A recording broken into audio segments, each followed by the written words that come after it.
मैं अपने बेहतर रोज़गार के सिलसिले में कतर जाना चाहता हूँ, पर मुझे वर्क वीज़ा कैसे मिलेगा और इस वर्क वीज़े को हासिल करने का प्रोसेस क्या है, ख़र्चा कितना आएगा, मुझे जॉब कैसे मिलेगी वहाँ जाके। और यार मुझे तो कोई काम नहीं आता, मैं वहाँ जाके क्या करूँगा। और ये नहीं, पर मेरे पास तो डिग्री है, मैं डॉक्टर हूँ भाई, तो मैं तो वहाँ जाके इजीली सेटल हो सकता हूँ, मगर मुझे प्रोसेस मालूम नहीं है। तो दोस्तों, इन सब सवालों के जवाब आपको मिलेंगे आज की इस वीडियो में, और आज का हमारा यही टॉपिक है। दोस्तों, मेरा नाम है वसी और मैं हाजिर हुआ हूँ आज इस टॉपिक के साथ। इस चैनल को लाइक कीजिए, सब्सक्राइब कीजिए, जहाँ पे आपको बहुत ज़्यादा इन्फॉर्मेटिव वीडियोस मिलने वाली हैं।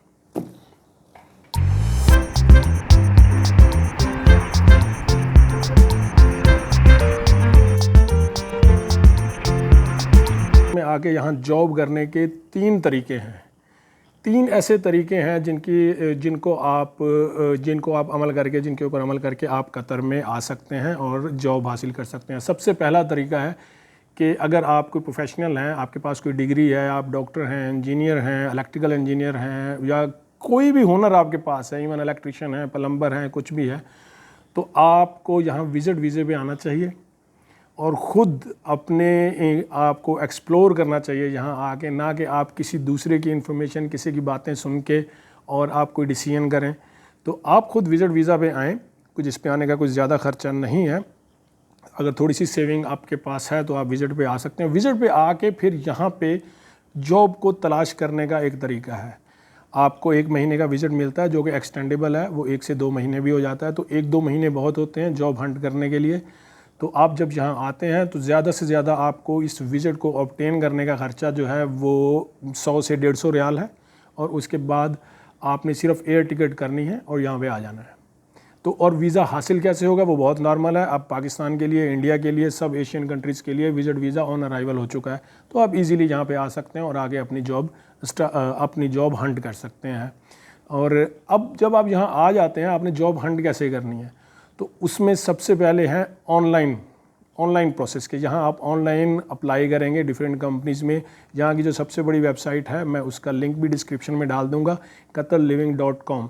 तो उसके थ्रू आप अप्लाई कर सकते हैं। वो बेहतरीन वेबसाइट है जॉब सीकर्स के लिए। फिर उसके बाद इंडीड, जो कि एक इंटरनेशनल वेबसाइट है, indeed.com, तो इंडीड के थ्रू भी आप अप्लाई कर सकते हैं। इंडीड और कतर लिविंग से लोगों को 90% रिज़ल्ट मिलते हैं। अगर वो स्किलफुल हैं, उनको जॉब्स मिल जाती हैं।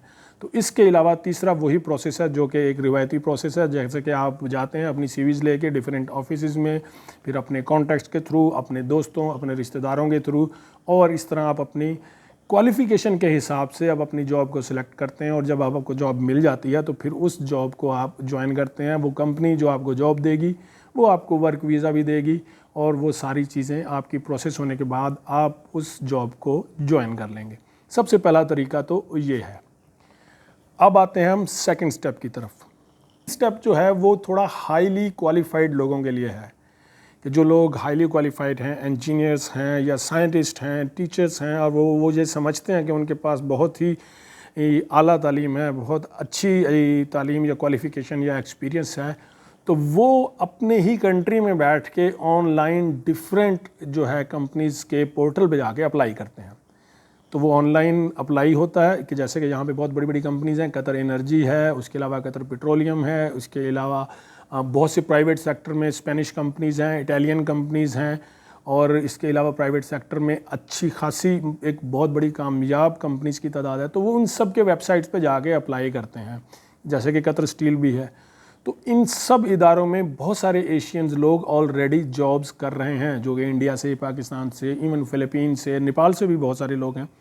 तो आप लोग, ये लोग जो हैं वो वहाँ घर में बैठ के वहीं से अप्लाई करें, और जब इनको ऑफ़र लेटर आता है या इनकी सिलेक्शन होती है, ऑनलाइन इंटरव्यू होता है, इनको वीज़ा भी वहीं पे पहुँचता है, और फिर ये उस प्रोसेस को फॉलो करते हुए कतर में आगे जॉब ज्वाइन कर लेते हैं।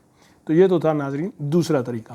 मेरे दोस्तों, सबसे अहम बात, सबसे लास्ट स्टेप, तीसरा तरीका, थर्ड स्टेप क्या है? ये थर्ड स्टेप ये उन लोगों के लिए है जो लोग ये कहते हैं कि भाई हमें तो कोई काम नहीं आता, हम वहाँ जाके क्या करेंगे, हमारी जॉब वहाँ कैसे लगेगी, हम वहाँ जाके किस तरीके से जॉब हासिल करेंगे, हमारा ये क्या प्रोसेस है, हमें तो कुछ नहीं आता है।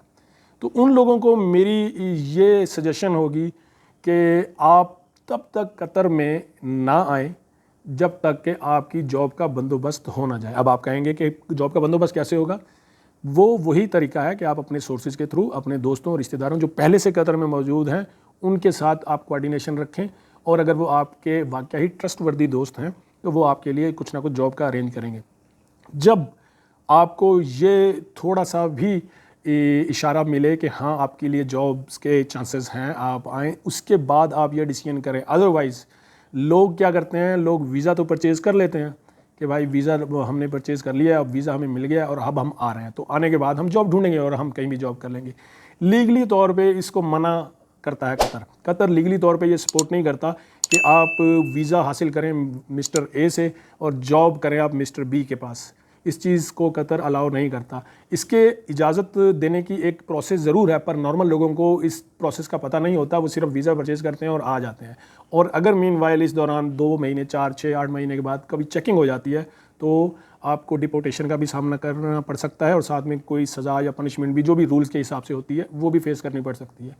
तो कभी भी कोई भी वीज़ा परचेज़ करने से पहले इस पे होमवर्क ज़रूर कर लें, वरना जिन लोगों को कोई स्किल नहीं है, जो हेल्पर या लेबर के तौर पे आके काम करना चाहते हैं, तो वो लोग जब तक अच्छी तरह से होमवर्क करके पूरा बैकग्राउंड बना के रिसर्च करके नहीं आएंगे तो उनको बहुत सारी मुश्किलात फेस करनी पड़ सकती हैं। अगर आपको जॉब नहीं मिलेगी तो आपको अपने मतलब कमरे में बैठना है और उसका किराया भी देना है, खाना पीना भी करना है, और भी इसके अलावा बहुत खर्चे हैं। और फिर वीज़ा आपने परचेज़ किया होगा तो आपने ओवर प्राइस पैसे दिए होंगे और वो भी आपका खर्चा होगा। तो इस तरह बहुत सारी मुश्किलों का आप शिकार हो सकते हैं। तो इसलिए ये आपको मेरी ये सजेशन है कि आप पूरा बैकग्राउंड करके, पूरा प्लान करके उसके बाद हैं। अब आखिर में सबसे इम्पॉर्टेंट चीज़ जो आप सब वेट कर रहे होंगे कि भाई ख़र्चा कितना होगा, ये वीज़े की फ़ीस कितनी होती है। तो दोस्तों मैं आपको इसका प्रोसेस भी बता देता हूँ। टोटल फ़ीस जो वीज़े की है वो 2000 रियाल होती है। 2000 से लेकर 2100 के दरमियान ये ख़र्चा होता है टोटल, जो कि गवर्नमेंट ऑफ कतर ने लेना होता है। लेकिन जो लोग वीज़े परचेज़ करते हैं वो 10-10 हज़ार रियाल देते हैं, 8-8 हज़ार रियाल दे के वीज़ा परचेज़ करते हैं और यहाँ आते हैं।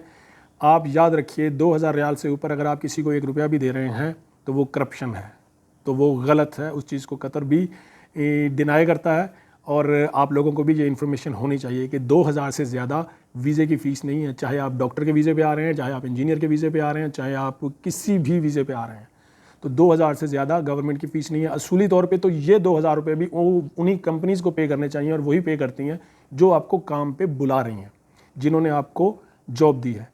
तो अब आपको ये अंदाज़ा हो गया होगा कि कतर में वर्क वीज़े की फ़ीस क्या है। ये 1 साल की फ़ीस बता रहा हूँ। इसका प्रोसेस क्या है कि सबसे पहले आपका मेडिकल अप्लाई होता है और उसके 500 रियाल फ़ीस है। और मेडिकल जब आपका पाकिस्तान, इंडिया या बांग्लादेश या जिस कंट्री से आप हैं वहाँ से क्लियर हो जाता है, फिर उसके बाद 300 रियाल का एक और ख़र्चा होता है जो कि वीज़े की अप्रूवल को प्रिंट करता है। तो वो 300 रियाल के खर्चा होने के बाद आप फिर एलिजिबल हो जाते हैं कि उस वीज़े के प्रिंट को लेकर आप कतर की तरफ ट्रैवल करते हैं। जब आप यहाँ पहुँचते हैं, यहाँ पहुँचने के बाद फिर आपका कतर आईडी लगता है।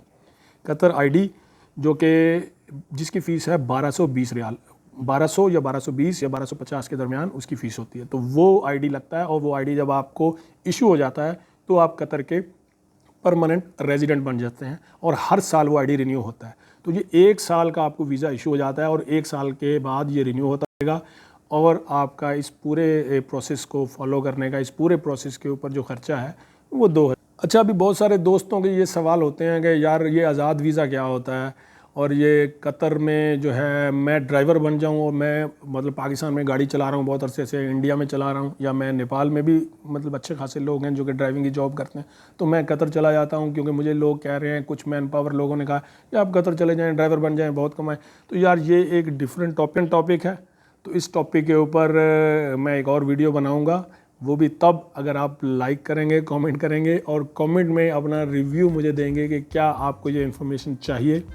तो मैं इसके लिए ज़रूर एक दूसरी वीडियो आपके कमेंट्स और आपकी राय का इंतज़ार रहेगा। तो मिलते हैं अगली वीडियो में, तब तक के लिए इजाज़त दीजिए। अल्लाह हाफिज़।